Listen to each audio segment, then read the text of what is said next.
ہی کہ اگر تم صدقات و خیرات کو ظاہر کرتے ہو تو کیا ہی اچھی بات ہے. وَإِن تُخْفُوهَا وَتُؤْتُوهَا الْفُقَرَاءَ فَهُوَ خَيْرٌ لَكُمْ، اور اگر تم چھپا کر صدقہ و خیرات دیتے ہو تو یہ بات تمہارے حق میں بہتر ہے. افضل صدقہ یہ ہے کہ تم اس حال میں صدقہ کرو کہ تم تندرست ہو، مال کی محبت تمہارے دل کے اندر ہو، غربت کا ڈر بھی تمہارے اندر ہو، اور ابھی جینے کا حوصلہ بھی ہے اس حالت کی. سے یہی مسئلہ لے کر ایک اور عورت اللہ کے نبی صلی اللہ علیہ وسلم کے پاس یہی حاجت لے کر آئی تھی. حضرت بلال رضی اللہ تعالیٰ عنہ حضرت زینب کے پاس آئے اور کہا بتائیے کیا مسئلہ ہے. انہوں نے کہا کہ بلال اللہ کے نبی سے پوچھ لو کہ کیا میں اپنے شوہر کو عبداللہ بن مسعود کو صدقہ دے سکتی ہوں؟ کر رکھیں گے تو جیسا کہ حدیث میں آتا ہے کہ اللہ ایسا جانشین ایسی اولاد ہمیں عطا کرے گا کہ مال و دولت ہونے کے بعد بھی ہم بخیلی کرتے ہیں، ہم اس کو غریبوں کو نہیں دیتے، ان کا حق نہیں نکالتے.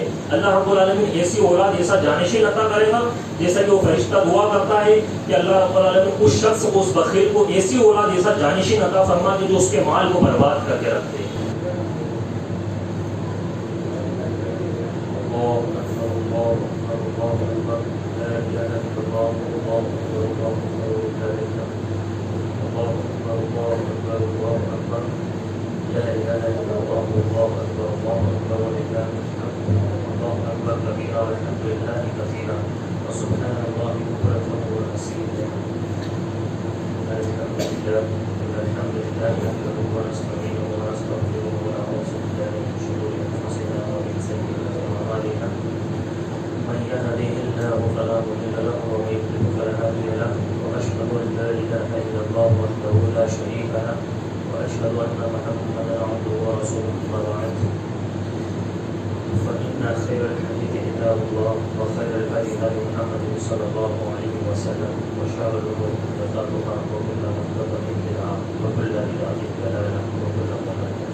بسم الله الرحمن الرحيم.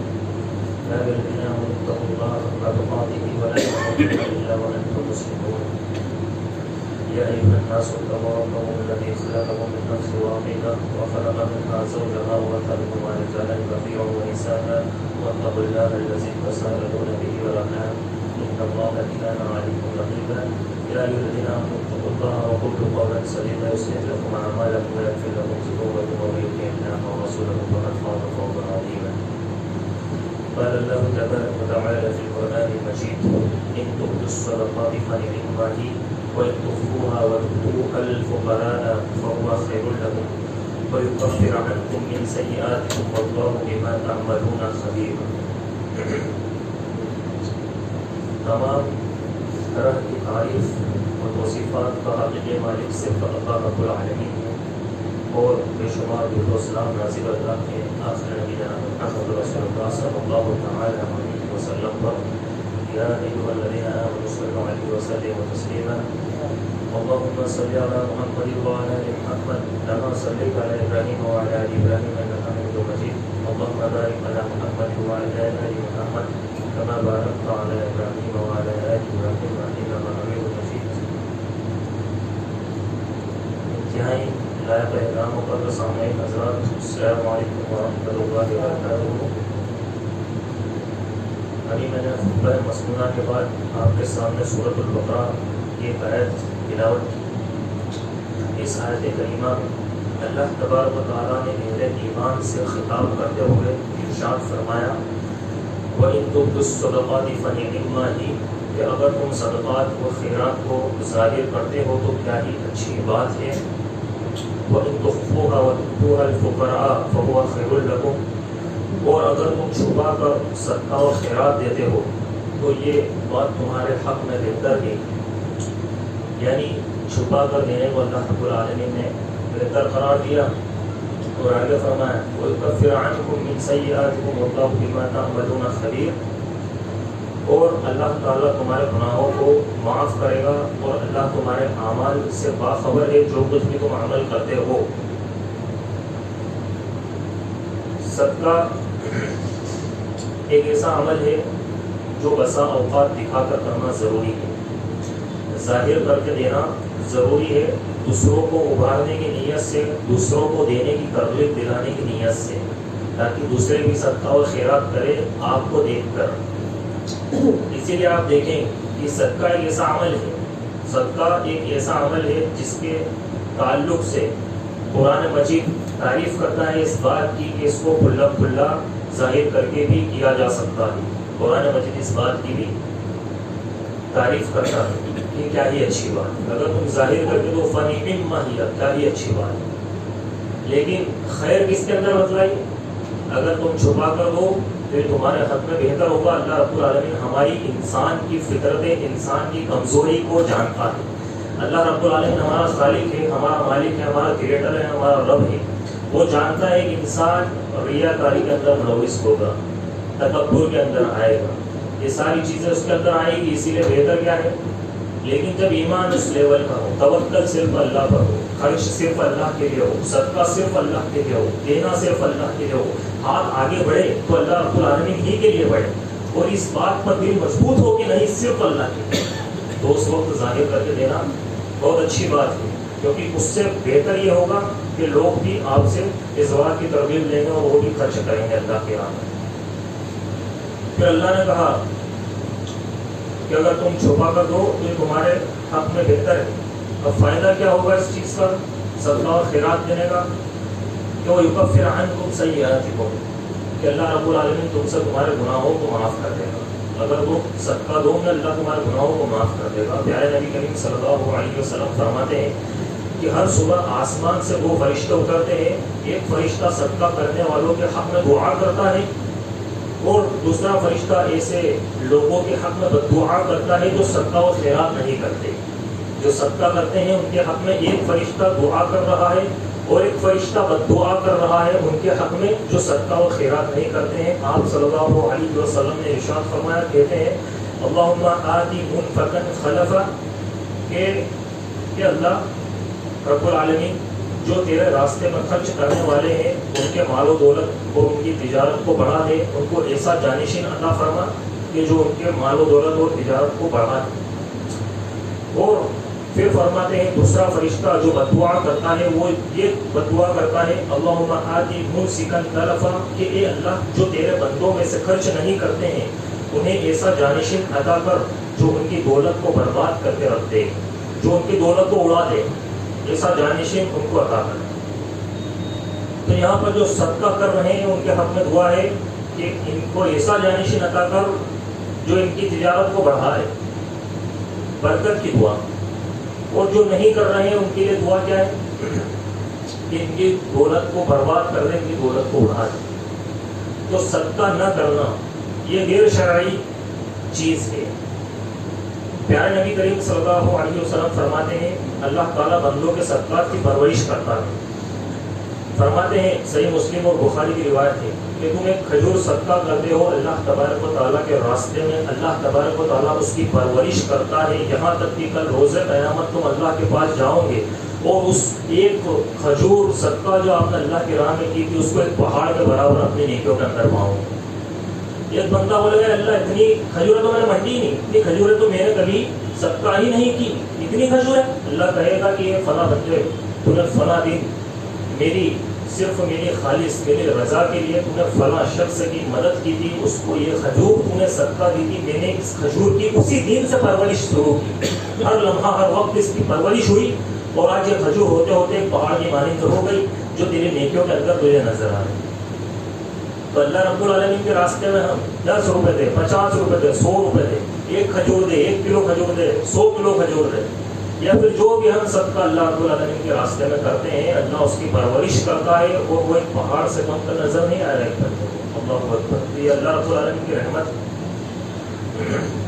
کہ اسی لیے تو اللہ تبارک و تعالیٰ جب ایک کوئی انسان نیکی کا کام کرتا ہے تو اس پر بڑا تو اس کو اجر دیتا ہے، لیکن جب کوئی انسان گناہ کا کام کرتا ہے تو جو اس کا گناہ ہے صرف وہ اتنا ہی دیتا ہے۔ یہ اللہ رب العالمین کی رحمت کاملہ ہے۔ اور یہی بات ہے کہ اللہ تبارک و تعالیٰ نے جنت کے دروازوں میں سے ایک دروازے کا نام باب الصدقہ رکھ دیا کہ یہ صدقے کا باب ہے، یعنی اس دروازے کے اندر سے وہی لوگ داخل ہو سکیں گے جنہوں نے زندگی کے اندر صدقہ دیا ہے۔ نبی کریم صلی اللہ علیہ وسلم سے پوچھا گیا من افضل الصدقہ، یا اللہ کے نبی صلی اللہ علیہ وسلم افضل صدقہ کون سا ہے؟ کہا کہ افضل الصدقہ، افضل صدقہ یہ ہے کہ تم اس حال میں صدقہ کرو کہ تم تندرست ہو، تم تندرست ہو، مال کی محبت تمہارے دل کے اندر ہو، غربت کا ڈر بھی تمہارے اندر ہو، اور ابھی جینے کا حوصلہ بھی ہے، اس حالت میں تم اللہ رب العالمین کی راہ میں صدقہ کرو۔ یعنی یہاں پر ایک عمر کا ایک وہ شعبہ اللہ تبارک و تعالیٰ نے بتلایا کہ جس کے اندر ایک بندہ تندرست ہو، اس کو کوئی بیماری نہ ہو، اس کے بعد مال کی محبت اس کے دل کے اندر ہے، اس کے بعد غربت کا ڈر بھی ہے اس کے اندر، اس کے بعد ابھی جینے کا حوصلہ بھی، یعنی کہ عمر ہے جوانی کی عمر میں، اس وقت انسان کیا ہوتا ہے؟ جب انسان فٹ ہوتا ہے نا، جب تندرست ہوتا ہے، جب جوان ہوتا ہے، جب اپنے پیروں پر کھڑا ہوتا ہے، جب روزانہ کمائی کر کے لاتا ہے اور گھر والوں کو بھی کھلاتا ہے، بچا بھی دیتا ہے، کوئی پریشانی نہیں، اس وقت وہ صدقہ نہیں دیتا، کیونکہ اس کے پاس صدقہ دینے کا کوئی ریزن ہی نہیں ہے، نہ تو وہ بیمار ہے نہ کسی پریشانی میں ملوث ہے۔ تو یہاں پر اللہ رب العالمین نے فرمایا اس وقت صدقہ دینا سب سے افضل ہے۔ ایک بندہ جب تندرست ہو اور اس کے اندر مال کمانے کی بھی ہرس ہو، ابھی زندگی کے سامنے کھڑی ہو، اور پھر غربت کا بھی ڈر ہو کہ کہیں غریب نہ ہو جاؤ، تو اس وقت ایک بندے کو کیا کرنا؟ اللہ رب العالمین کے راہ میں صدقہ کرنا ہے۔ لیکن جیسا کہ کل شمس بھائی نے عید کے خطبے کے اندر بیان کیا تھا کہ ہم نے ہر چیز کو رسمن بنا لیا، ہر چیز کو، قرآن کب پڑھنا ہے اس کے لیے بھی ہمارے پاس کچھ مخصوص ایام فکس ہے کہ ہمیں کب کب پڑھنا ہے، جب پریشانی میں ہو تب پڑھنا ہے، یا پھر کچھ اور مسئلہ ہو گیا اور یہ ہمارا مسئلہ ہے۔ لیکن دوسرے تو قرآن تو صرف پڑھتے ہی رسم ہے، اس کے علاوہ نہیں پڑھتے، بھائی قرآن کھانی کرنی ہے تو قرآن پڑھنا ہے، ایسی جگہوں پر بھائی کسی کی بخشش کروانی ہے تو قرآن پڑھنا ہے، قبر پر جا کر قرآن پڑھنا ہے، تو اپنے لیے کب پڑھیں گے؟ اسی طریقے سے صدقے کو بھی ایک انسان نے رسم بنا لیا، اور وہ رسم کیا بنایا کہ وہ جب بیمار ہوگا، جب پریشانی میں ہوگا، جب کوئی حادثہ ہوگا، جب اولاد چاہیے یا اولاد بیمار ہے یا ماں باپ بیمار ہے یا کچھ اور مسئلہ ہو گیا، اس وقت ہی صدقہ دینا ہے، اس کے علاوہ صدقہ نہیں۔ جبکہ افضل صدقہ اللہ رب العالمین نے اسی لیے اس چیز کی ڈیمانڈ کی کہ اس وقت صدقہ بھائی نماز پڑھنی، نماز کے لیے رسم ہے کہ انسان نے نماز کو بنا لیا، پریشانی ہوئی تو مسجد پہنچ گئے، سوخی کے عالم میں ہے تو دنیا گھوم رہے ہیں، دنیا کے نظارے دیکھ رہے ہیں، پھر جب مصیبت ہوئی پھر مسجد پہنچ گئے، پھر خوش ہوئے، پیسہ جیب میں آیا، یہ ٹور پر نکل گئے فیملی کو لے کر، تو یہ ساری چیزیں چل رہی ہیں۔ رسمن اسلام کو بنانا، اللہ رب العالمین کو ایسے ایمان کی، ایسے اسلام کی، ایسے عمل کی، ایسی نیتوں کی کوئی ضرورت نہیں۔ کل کا دن سب سے پسندیدہ دن ہے، اللہ رب العزت نے کہا کہ مجھے اس دنیا میں سب سے زیادہ عظمت والا اور سب سے زیادہ پسندیدہ اگر کوئی دن ہے تو یوم النحر، عید الاضحیٰ کا دن، اس سے زیادہ مجھے کوئی پسندیدہ دن نہیں، سب سے زیادہ پسندیدہ۔ اس دن کے بارے میں اللہ نے فرمایا کہ مجھے نہ تو تمہارے گوشت پہنچتے ہیں نہ تمہاری ہڈیاں پہنچتی ہے، بلکہ مجھے تمہارے دلوں کی نیت پہنچتی ہے۔ اللہ کو نیت چاہیے، اتنے جانوروں کا خون بہایا گیا کہ اللہ رب العالمین کو گوشت پہنچا، ہمارے عمل کی صرف نیت کی اللہ رب العالمین کو ضرورت ہے۔ ہم رسمن اگر اسلام پر عمل کریں گے، مصیبت میں اسلام پر عمل کریں گے، اللہ رب العالمین دلوں کے حالوں کو بہتر جانتے ہیں۔ اسی لیے جب تندرست ہو تو شریعت کو نہ بھولیں، جب تندرست ہے شریعت کو بھول گئے، جب بیمار ہوئے شریعت یاد آ گئی۔ تو اس طریقے کا اسلام یہ رویہ تھا، کس کا تھا؟ یہ یہود و نصارہ کا رویہ تھا کہ وہ کچھ باتوں پر عمل کرتے تھے اور کچھ کو چھوڑ دیا کرتے تھے۔ تو پوچھا گیا بھائی بہترین صدقہ کون سا؟ اللہ کے نبی نے فرمایا ہے وہ صدقہ یہ ہے کہ ایک انسان عمر کے اس پڑاؤ میں صدقہ کرے۔ پھر فرمایا ولا تحمل، اور صدقہ کرنے میں تاخیر مت کرو، ٹال مٹول مت کرو، حتی اذا بلغت الحلقوم، یہاں تک کہ تمہاری جانیں تمہاری حلق تک آ جائے، اور اس وقت تمہیں غریب یاد آتا ہے اور وصیت کرتے ہو لفلان قضا لفلان قضا، کہ فلاں غریب کو اتنا دے دو، فلاں یتیم کو اتنا دے دو۔ شریعت کہتی ہے کہ صدقہ مرض الموت میں صدقے کو یاد کرنا یہ اچھی بات نہیں، ایک انسان زندگی پر صدقہ نہ کرے اور پھر اس کو مرض الموت میں صدقہ یاد آئے، یہ اچھی بات نہیں ہے، بلکہ زندگی کے ہر پڑاؤ میں صدقہ کرتے رہنا چاہیے۔ تو اس وقت ایک شخص کیا کہتا ہے لفلان قضا لفلان قضا، فلاں غریب کو اتنا دے دو، فلاں یتیم کو اتنا دے دو، کیونکہ اس کو مرض الموت، اس کو موت کا فرشتہ نظر آ رہا ہے۔ اب وہ تاخیر مانگ رہا اللہ رب العالمین سے۔ آپ صلی اللہ علیہ وسلم عید جیسے موقع پر پیارے نبی صلی اللہ علیہ وسلم صدقہ و خیرات کی خاص تلقین کیا کرتے تھے، خاص نصیحت کیا کرتے تھے اپنے خطبے کے اندر، اور عورتوں میں جا کر بھی خطبہ عید الاضحیٰ کے اندر اللہ کے نبی صلی اللہ علیہ وسلم صدقہ و خیرات کی تلقین کیا کرتے تھے، اس کی اہمیت و فضیلت بتایا کرتے تھے۔ چونکہ آج تو مائک سسٹم ہے تو مائک سے آواز چلی جاتی ہے، اس وقت مائک نہیں تھا، اللہ کے نبی خاص طور پر اسپیشل جا کر صدقہ و خیرات کی تلقین کیا کرتے تھے اور فرماتے ہیں یہ خواتین کا گروہ صدقہ کرو اس لیے کہ میں نے دیکھا کہ نارے جہنم میں خواتین سب سے زیادہ ہیں۔ خواتین نے پوچھا قلنا وبما یا رسول اللہ صلی اللہ علیہ وسلم، کہ اللہ کے نبی صلی اللہ علیہ وسلم خواتین جہنم میں زیادہ کیوں ہیں؟ آپ صلی اللہ علیہ وسلم نے فرمایا 2 گناہوں کی کثرت کی وجہ سے خواتین جہنم کے اندر زیادہ ہے۔ پہلا شوہر کی نافرمانی کرنے والی عورتیں، آج شوہر کی نافرمان عورتیں ہیں، اور یہ ہم دیکھتے ہیں کہ عورت شوہر کی نافرمان جو ہوتی ہے، اللہ کے نبی صلی اللہ علیہ وسلم نے فرمایا کہ ہم نے خواتین کو جہنم کے اندر سب سے زیادہ دیکھا، اور جو شوہر کی نافرمان عورت ہوتی ہے وہ جہنم میں جانے والی۔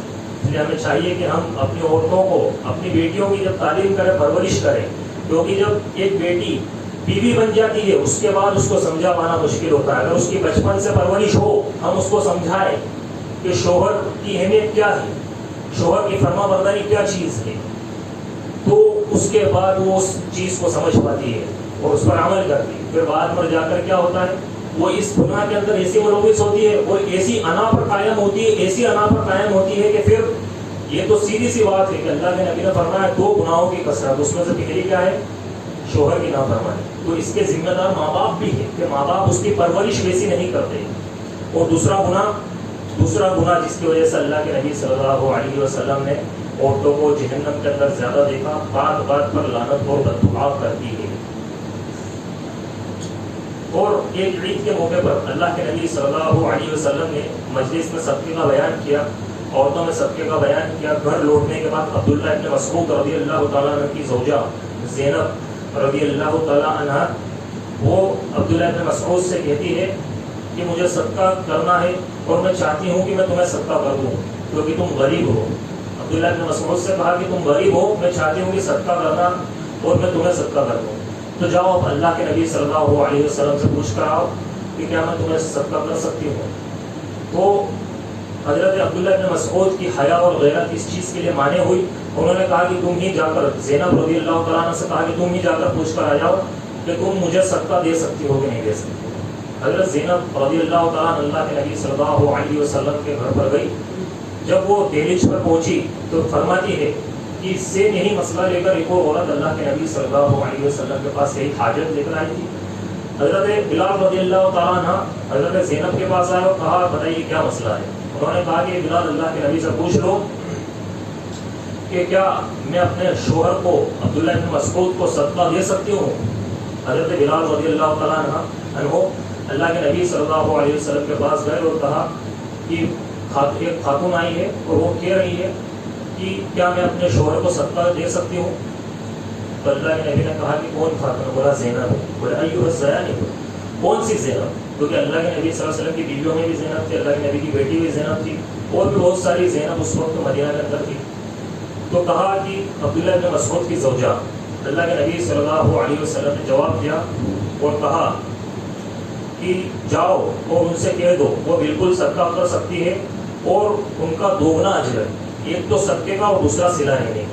یعنی بیوی اپنے شوہر کو صدقہ دے سکتی ہے لیکن شوہر بیوی کو صدقہ نہیں دے سکتا، کیونکہ الرجال قوامون علی النساء، مرد عورت کے اوپر حاکم ہے، مرد عورت کے اوپر قوام ہے، عورت کے خرچے کی ذمہ داری مرد کی ہے۔ اگر مرد مالدار ہے تو آٹومیٹک وہ ذمہ داری اس کی ماتحتی میں آ جاتی ہے اور اس کو اس کے اوپر خرچ کرنا ضروری ہے۔ وہ صدقہ نہیں کہلائے گا بلکہ وہ اس کا حق ہے اور وہ حق اس کو دینا ہے۔ لیکن اگر عورت تجارت کرتی ہے، جیسا کہ اس وقت مدینہ کے اندر بڑی بڑی تاجرہ عورتیں موجود تھیں، خواتین موجود تھیں، تو اسی طریقے سے عبداللہ بن مسعود غریب تھے اور ان کی عورت مالدار تھی، تو اللہ کے نبی نے کہا کہ جاؤ جا کر کہہ دو ان سے کہ وہ ان کو صدقہ دے سکتی ہے، صدقہ و خیرات دے سکتی ہے، اور یہ بہتر ہے، اس کا دوگنا اجر، ایک تو صلہ رحمی کا اور دوسرا صدقے کا۔ تو یہ جو ہے اللہ کے نبی صلی اللہ علیہ وسلم نے فرمایا۔ اور بیوی شوہر کو صدقہ دے سکتی بشرطے یہ کہ شوہر غریب ہو، شوہر کا غریب ہونا بھی ضروری ہے۔ شوہر غریب ہو، مالدار ہو تو پھر صدقہ اس کے اوپر لگے گا نہیں، شوہر کا غریب ہونا ضروری ہے۔ اور نہ صرف دے سکتی ہے بلکہ شوہر ہی زیادہ مستحق ہے۔ اسی طریقے سے حضرات انسان کی آخرت بنانے میں، نار جہنم سے بچانے میں، جنت الفردوس کا حقدار بنانے میں، محشر کی مشکلات کو آسان کرنے میں صدقہ کا کردار اللہ اکبر سب سے بڑا کردار ہے۔ ایک حدیث میں اللہ کے نبی صلی اللہ علیہ وسلم نے فرمایا کہ جب سورج سر پر ہوگا، حشر کی عدالت میں سب پریشان ہوں گے، اس وقت اس کے سر پر صدقے کا سایہ ہوگا، صدقے کا سایہ ہوگا، اور جس نے جتنا زیادہ صدقہ اور خیرات اللہ رب العالمین کی راہ میں دیا ہوگا اس کا سایہ اتنا ہی گھنا اور اتنا ہی بڑا ہوگا۔ اسی طریقے سے سورہ منافقون میں اللہ تبارک و تعالیٰ نے فرمایا وَأَنفِقُوا مِمَّا رَزَقْنَاكُم مِّن قَبْلِ أَن يَأْتِيَ أَحَدَكُمُ الْمَوْتُ فَيَقُولُ رَبِّ لَوْلَا أَخَّرْتَنِي إِلَىٰ أَجَلٍ قَرِيبٍ فَأَصَّدَّقَ وَأَكُن مِّنَ الصَّالِحِينَ کہ اے لوگوں خرچ کرو قبل اس کے کہ موت آئے، اور جب موت کا فرشتہ اپنے سرہانے کھڑا دیکھو گے تب تم کہو گے کہ پروردگارا ذرا سی مہلت دے دے، رب ارجعون کہ پروردگارا ذرا سی مہلت دے دے۔ مہلت کیوں مانگیں گے؟ فَأَصَّدَّقَ وَأَكُن مِّنَ الصَّالِحِينَ کہ اللہ میں اپنی زندگی میں جا کر صدقہ کر رہا ہوں اور میں صالحین لوگوں کے اندر شامل ہو جاؤں۔ تو اس وقت موت کو دیکھ کر اس عالم شہود میں، اس عالم میں شہود میں اللہ بہتر جانے، اللہ رب العالمین بہتر جانے، اللہ عالم کہ انسان کو صدقے میں کیا تاثیر نظر آتی ہے کہ وہ اللہ رب العالمین سے مہلت مانگتا ہے کہ اللہ تو مجھے مہلت دے دے، میں جا کر اپنی بچی ہوئی زندگی کے اندر صدقہ کر کے آ جاؤں۔ تو صدقے کی اتنی اہمیت ہے کہ جب ایک انسان موت کو دیکھ لیتا ہے، فرشتے کو دیکھ لیتا ہے، اس وقت اس کو صدقہ یاد آتا ہے کہ میں صدقہ کر کے آ جاؤں۔ اور یہ ایک ہی آیت صدقہ اور خیرات کی اہمیت کے لیے کافی ہے سمجھنے والوں کی کہ صدقہ اور خیرات کی اہمیت کیا ہے۔ اس طریقے سے اللہ رب العالمین نے اپنے خزانے ہم پر کھولے ہیں، تو ہمیں بھی چاہیے کہ ہم اپنے ہاتھوں کو یتیموں کے لیے، مجبوروں کے لیے، ضرورت مندوں کے لیے، بے بسوں کے لیے کھولیں اور ان کو ہم دیں۔ اللہ رب العالمین نے ہمیں عطا کیا۔ اللہ کے نبی صلی اللہ علیہ وسلم فرماتے ہیں کہ تم زمین والوں پر خرچ کرو، تم ضرورت مندوں پر خرچ کرو، اللہ رب العالمین تمہارے اوپر خرچ کرے گا، اللہ رب العالمین تمہیں عطا کرے گا۔ اور اگر بچا کر رکھیں گے تو جیسا کہ حدیث میں آتا ہے کہ اللہ ایسا جانشین، ایسی اولاد ہمیں عطا کرے گا کہ مال و دولت ہونے کے بعد بھی ہم بخیلی کرتے ہیں، ہم اس کو غریبوں کو نہیں دیتے، ان کا حق نہیں نکالتے۔ اللہ رب العالمین ایسی اولاد، ایسا جانشین عطا کرے گا جیسا کہ وہ فرشتہ دعا کرتا ہے کہ اللہ رب العالمین اس شخص کو، اس بخیل کو ایسی اولاد، ایسا جانشین عطا فرما کہ جو اس کے مال کو برباد کر کے رکھتے ہیں، تو ایسی اولاد اللہ رب العالمین عطا کرے گا۔ حضرات اسی طریقے سے آخرت سے پہلے دنیا میں بھی صدقے کے بہت سارے فوائد تھے۔ پیارے نبی کریم صلی اللہ علیہ وسلم فرماتے ہیں دعوا مرضاکم بالصدقہ کہ اپنے مریضوں اور بیماروں کا علاج صدقے کے ذریعے سے کرو، یعنی صدقہ کر کے اپنے مریضوں کا اور اپنے بیماروں کا علاج کرو۔ اور یہ کب ممکن ہوگا؟ جب ایک انسان کے اندر ایمان اور یقین ہوگا۔ ایمان اور یقین کے ساتھ اگر ایک بندہ اللہ رب العالمین کی راہ میں صدقہ کرتا ہے، مریضیت سے باہر نکلنے کے لیے، امراض سے باہر نکلنے کے لیے، مصیبت سے باہر نکلنے کے لیے، اللہ رب العالمین اس بات پر قادر ہے کہ اللہ رب العالمین اس کو اس چیز سے نکال دیتا ہے، رہا کر دیتا ہے۔ اور اس کا واقعہ یہ ہے، ایک واقعہ میں آپ کے سامنے پیش کرتا ہوں۔ ڈاکٹر عیسیٰ مرزوقی کا واقعہ ہے۔ سعودی کے ریاض سے مجلہ الدعوات میں یہ شائع ہوا، اور سعودی کے ایک اور عالم دین، بڑے عالم دین ہیں ڈاکٹر عبدالعزیز الصدحان نے بھی بیماری کے حوالے سے ایک کتاب لکھی تھی اخی المریض، اس میں بھی اس واقعے کو انہوں نے ذکر کیا۔ کیا لکھتے ہیں وہ کہ دمشق کے ڈاکٹر عیسیٰ المرزوق یہ کینسر کی بیماری کے اندر ملوث ہوتے ہیں، کینسر کے اندر مبتلا ہوتے ہیں۔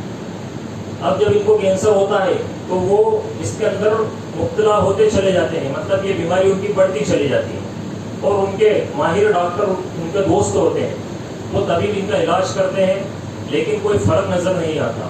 جب بھی وہ ٹیسٹ کرانے جاتے ہیں تو وہ ان کو اور بڑھا ہوا نظر آتا ہے، اور بہت علاج کرانے کے بعد بھی کوئی فرق اس کے اندر ان کو نظر نہیں آتا، کوئی فرق ان کو اس کے اندر نظر نہیں آتا۔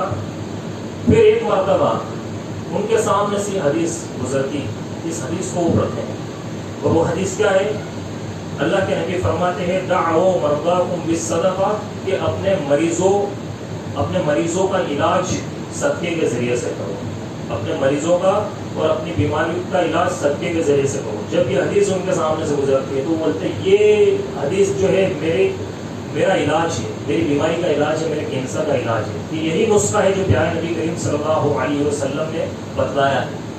اس کے بعد وہ اپنا سارا مال اپنی ساری پونجی جمع کرتے ہیں اور اس میں سے جو ضرورت ان کی زندگی لگتی ہے، ان کے بچوں کے لیے لگتی ہے، ان کی بیوی کے لیے لگتی ہے، وہ اس کو نکال لیتے ہیں اور باقی جتنا مال رہتا ہے وہ سب کے سب جمع کر کے اس کو صدقہ کرنے کا عزم کر لیتے ہیں، اس کو صدقہ کرنے کی نیت کر لیتے ہیں کہ میں بچا ہوا مال اللہ رب العالمین کے راہ میں صدقہ کر دوں گا، اللہ رب العالمین اسی کے ذریعے سے مجھے شفا عطا کرے گا، اور یہ یقین بنا لیتے ہیں کہ اللہ شفا عطا ہی کرے گا۔ اللہ رب العالمین پر توکل تو علی اللہ، یہ سب سے بڑی چیز ہے کہ اللہ پر توکل ایک بندے کا ہونا چاہیے۔ انہوں نے توکل جب بنایا اللہ پر، وہ اس مال کو لے کر نکلے۔ ایک بیوہ عورت تھی جس کے چھوٹے چھوٹے معصوم بچے تھے اور وہ ان کو لے کر بڑے اسٹرگل کر رہی تھی، وہ بچے یتیم تھے، ابھی تھوڑا وقت ہوا تھا ان کا باپ دنیا سے جا چکا تھا۔ وہ اس عورت کے پاس گئے اور اس عورت کو لے جا کر انہوں نے سارا کا سارا مال جو تھا وہ دے دیا اور اس کو دے دیا اور یہ کہہ کر دیا کہ میں کینسر کا مریض ہوں، کہ اللہ رب العالمین سے میرا حق میں دعا کرنا، اللہ رب العالمین مجھے اس بیماری سے نجات دے دے، مجھے اس پریشانی سے نجات دے دے۔ اس عورت نے ان کے لیے خوب دعائیں کری، خوب دعائیں کری۔ پھر وہ کہتے ہیں اور لکھتے ہیں کہ اس عورت کو مال دینے کے بعد جب بھی میں تشخیص کے لیے، ٹیسٹ کے لیے جایا کرتا تھا تو ہر بار کا رزلٹ گزشتہ بار سے بہتر آیا کرتا تھا، ہر بار کا رزلٹ گزشتہ بار سے بہتر آیا کرتا تھا، اور ہوتے ہوتے اللہ رب العالمین نے مجھے مکمل شفا عطا کر دی، میں مکمل شفا یاب ہو گیا۔ تو یہ اللہ رب العالمین کا معجزہ ہے، ایسے کرشمے ہو سکتے ہیں اور یہ توکل کے سائے میں بنتے ہیں۔ اللہ رب العالمین جسے چاہے ہدایت دے، اللہ رب العالمین کو شفا دینی تھی، یہ حدیث ان کے سامنے اللہ لے کر آیا، انہوں نے اس حدیث پر عمل کیا، اللہ رب العالمین نے شفا یاب کر دیا۔ ایک تاجر نے شیخ عبدالعظیم سلفی مدنی حفظہ اللہ کو اپنا واقعہ بیان کیا اور اس نے کہا کہ میں بلڈ کینسر میں مبتلا ہوا، میں بلڈ کینسر میں مبتلا ہوا اور دہلی کے ایمس ہاسپٹل میں میرا علاج چل رہا تھا اور علاج کا کوئی فائدہ نظر نہیں آ رہا تھا، علاج چل رہا تھا لیکن کوئی فائدہ نظر نہیں آ رہا تھا۔ تو کسی نے انہیں یہ حدیث بتلائی، کسی عالم دین نے انہیں یہ حدیث بتلائی کہ دعوا مرضاکم بالصدقہ، کہ اپنی بیماری کا علاج صدقے کے ذریعے سے کرو۔ جب انہوں نے یہ حدیث سنی تو انہوں نے دو کام کیے۔ پہلا کام، ان کے علاقے میں ایک مدرسہ تھا جس میں یتیم بچے پڑھتے تھے، اس مدرسے کے اندر انہوں نے کہا کہ میں نے اس کے اندر 2.5 لاکھ روپے اللہ رب العالمین کی رضا کے لیے میں نے صدقہ کر دیا اور میں نے کسی کو کانوں کان خبر نہیں ہونے دی۔ 2.5 لاکھ روپے کی میری جو استطاعت تھی میں نے اس کے اندر صدقہ کر دیے، میں نے چھپا کر دیے صرف اللہ رب العالمین کی رضا کے لیے، اور میں نے اس کے اندر صدقہ کر دیے۔ اور دوسرا کام جو انہوں نے کیا، وہ کہتے ہیں کہ ہمارے پڑوس میں ایک غریب نابینا بوڑھا شخص رہتا تھا، میں نے اس غریب نابینا بوڑھے شخص، ایک تو پہلی بات تو غریب، دوسری بات وہ نابینا، اور تیسری بات بوڑھا، اور چوتھی بات پڑوسی، انہوں نے اس شخص سے کہا کہ آپ میرے ساتھ عمرے پر چلنا، آپ کے عمرے کا سارا خرچ میں اٹھاؤں، اور ان کو اس شخص نے مقصد بتلایا کہ میرا مقصد یہ ہے کہ میں کینسر، بلڈ کینسر کے اندر مبتلا ہوں اور میں بہت زیادہ پریشان ہوں، آپ اللہ سے دعا کرنا میرے لیے کہ اللہ رب العالمین مجھے شفا عطا کرے۔ وہ اس شخص کو لے کر، بوڑھے شخص کو لے کر عمرے پر جاتے ہیں، اور اس بوڑھے شخص نے طواف کے دوران، عمرے کے دوران خوب رو رو کر اللہ رب العالمین کے سامنے آگ گزاری کر کے اس شخص کے لیے دعا کی، اس تاجر کے لیے دعا کی، خوب دعائیں کی۔ جب وہ سفر پورا ہو گیا، جب وہ واپس آتے ہیں تو کہتے ہیں کہ اللہ نے مجھے تیزی سے شفا عطا ہونا شروع کی، اور ہر بار تشخیص کے لیے میں جاتا تھا، بہترین رزلٹ آتا تھا۔ آج مجھے شفا ملے 12 سال ہو گئے، تو یہ 4 مہینے پرانی بات ہے۔ 4 مہینے پہلے انہوں نے مولانا کو یہ بات بتائی کہ آج مجھے شفا یاب ہوئے، 12 سال ہو گئے، اللہ رب العالمین نے مجھے مکمل شفا عطا کی۔ تو یہ نمونے ہمیں کب دکھتے ہیں؟ یہ تب دکھتے ہیں جب ہمارا یقین اور ایمان اللہ پر مضبوط ہوتا ہے۔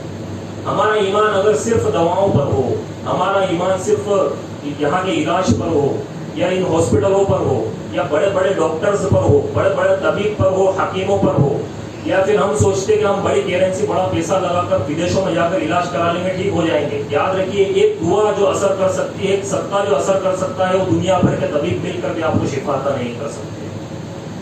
اور ایسے بہت سارے معجزے ایمان و یقین کے سائے میں بنتے ہیں۔ اللہ نگہبان ہے ہماری زندگی کا، اللہ رب العالمین مالک ہے، اس کے حکم کی صرف ایک دیر ہوتی ہے، اللہ رب العالمین شفا عطا کر کے رہتا ہے۔ اور توکل تو اللہ سے بڑھ کر زندگی میں کوئی شے نہیں ہے جو زندگی کے اندر پریشانیوں کو آسانی میں تبدیل کر سکتی ہے۔ اس لیے ہمیں چاہیے کہ ہم ہر وقت اللہ رب العالمین پر توکل کریں، وہ صدقہ و خیرات عطا کریں. اللہ رب العالمین ہمیں صدقہ و خیرات عطا کرنے کی توفیق عطا فرمائے. آمین. کہنا اور سننے والا عمل کرنے کی توفیق عطا فرمائے.